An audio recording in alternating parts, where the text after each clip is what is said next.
Hello, I'm Shibani Joshi, and thank you so much for joining us today. With us is Sam Levy. He's a Senior Vice President of Growth and Operations at Oracle NetSuite. And we've also got a fellow small business owner here today as well, the chairman and co-owner of Undercover Snacks, Michael Levy. Nice to see you both. Hi, nice to be here. We're going to be talking today about doing more with less. We know that topic is hot in the minds of small business owners, and we're going to get right to it. Let's start with you, Sam. I know that you must talk a lot to small business owners about maximizing every dollar, which is really critical right now. What themes are you seeing around small business spending these days, and what are the challenges that they're facing right now? Great, Shibani. I think there's more and more pressure than ever before being put on businesses on where money is being spent. What are we spending it on? Is it the right things?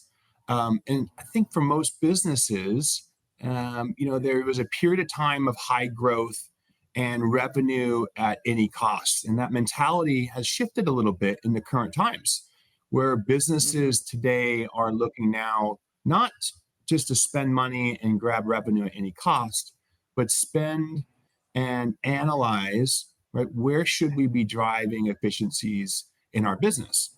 Is it the right thing to spend, meaning on people or technology and processes? And I think I would like to share with more of like a belt tightening of where Sure. should we spend Yeah. and why.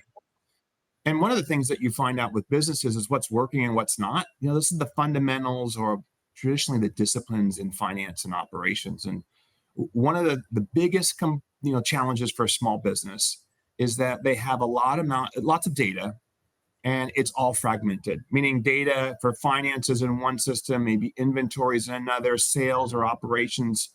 And it's really hard to grab it all together and then make quick decisions. And I think that's Right. been the major theme now as we spend time, retooling most businesses.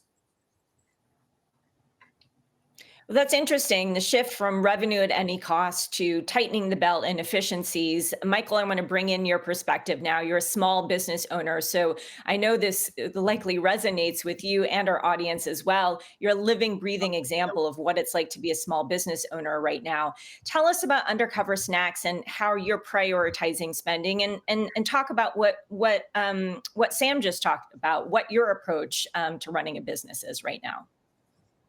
Sure, and thanks for including us in the conversation. So, just in regard to Undercover, we have a great origin story, but the condensed version is that my wife, Diana, had a small chocolate business when two of our three daughters were diagnosed with celiac disease.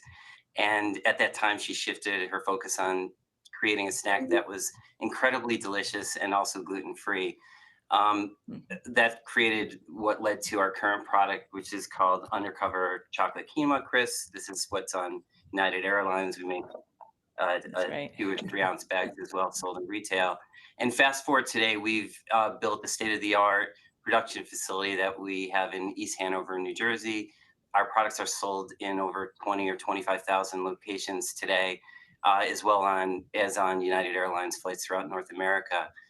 So shifting to your question about how we prioritize spending, like most small businesses, we have finite amounts of time and money. And as a result, we're always seeking ways to maximize the impact on every dollar we spend. And with this in mind, our spending is really focused on two key areas. We invest meaningfully in areas that drive recurring purchases of our product, and ways to build our brand to stimulate trial and hopefully repeat purchases. And secondly, we invest meaningfully in types of information technology and production infrastructure that creates what we call a force multiplier, which are ways to drive results that have a tremendous effect way beyond the amount of our investment.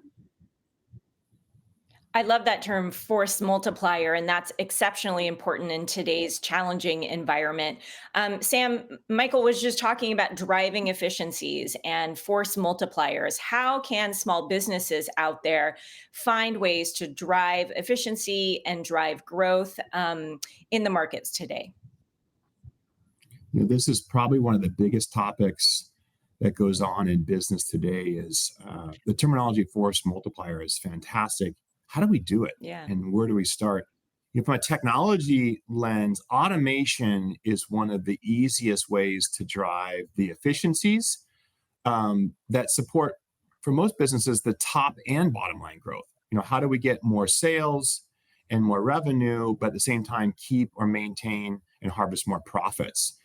And I think we find that a lot of businesses, before they come to NetSuite, are bogged down with a lot of manual processes, and they're spending dozens, if not days, and hundreds of hours managing spreadsheets and processes that are all manual. And we're finding that they can be automated in that piece of it. We can bring it all together in an automated fashion and drive more efficiencies for these small businesses. Sam, given all of those complexities, how does a small business owner start to prioritize and know where to start? We like to start in the back office in the finance, and it's critical because finance has the disciplines of the numbers.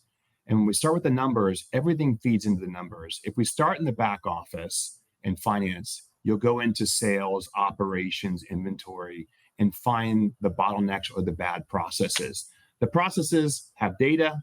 They're generally flawed with timing of data, the structure of data, and it all shows up at the finance office to consolidate. So that is our best practice. Michael, I'd love for you to bring this to life, about your own story, your origin story, bringing it from your wife's experience in wanting to make gluten-free snacks. And now you're in the big leagues, on airplanes and inside the biggest retailers that are out there. What have you done? How have you been able to compete with the big players in the big leagues and transition from 0 to 1? It's an exciting time, but like any of your small business viewers will relate to, we're in the business of dealing with a lot of small steps all the time. It's a continuous barrage of things we need to deal with. So the only way to make things work in a successful manner is to really have the systems in place that allow you to punch above your weight class and to compete in the big leagues. So we have a really lean sales team. We have a really lean office staff as well.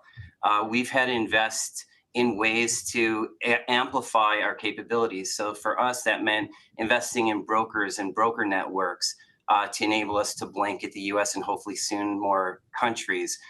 Investing significantly in the distribution network that enables to get our product throughout every part of the country. This actually took an awful lot. It was sort of a chicken and egg process, but it was very important. And then investing in the type of marketing that also amplifies our awareness and capabilities. For us, United Airlines has helped in that regard because 6 to 7 million people, 6 to 7 million units a month are being served right now. So we've really tried to find those areas on the sales side that may be very focused, but amplify our message very well. But to make all of that work, the underpinning needs to be a strong infrastructure. And for us, that's an information technology infrastructure, as well as a production infrastructure.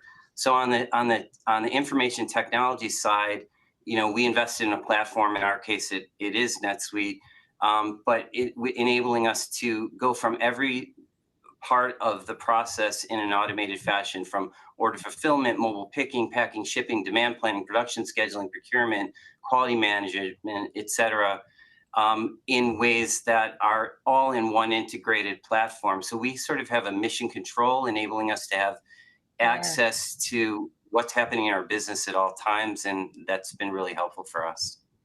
Yeah, I like that term, mission control. As we wrap up our time together, I'd love to leave our audience with some actionable advice.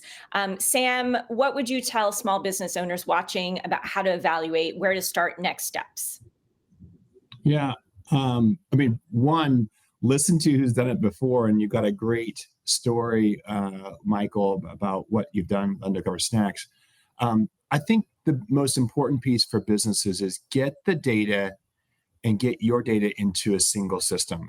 Visibility is so critical for success in business today because you need the visibility to make the best business decisions. And most decisions after the fact is, geez, I wish I would have known that a month ago or 6 weeks ago. Why did it take so long?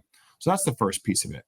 The second really dynamic shift we're having in business today and just overall is this concept of artificial intelligence and how that's folding into business. Of course, it's a big buzzword that holds a lot of value for businesses and consumers, and it's going to be a theme that's with us for a long time. The most interesting piece about the best AI going forward is that it's all data dependent. And so for those companies that have data fragmented are not going to be able to take advantage of AI. The companies that have a unified system or bringing it all together will get the biggest bang for the buck with AI and tools like machine learning for the future. Interesting. Michael, in 10 seconds or less, some advice. Invest in ways to give you greater leverage and that pave the way to scale the business in a profitable manner.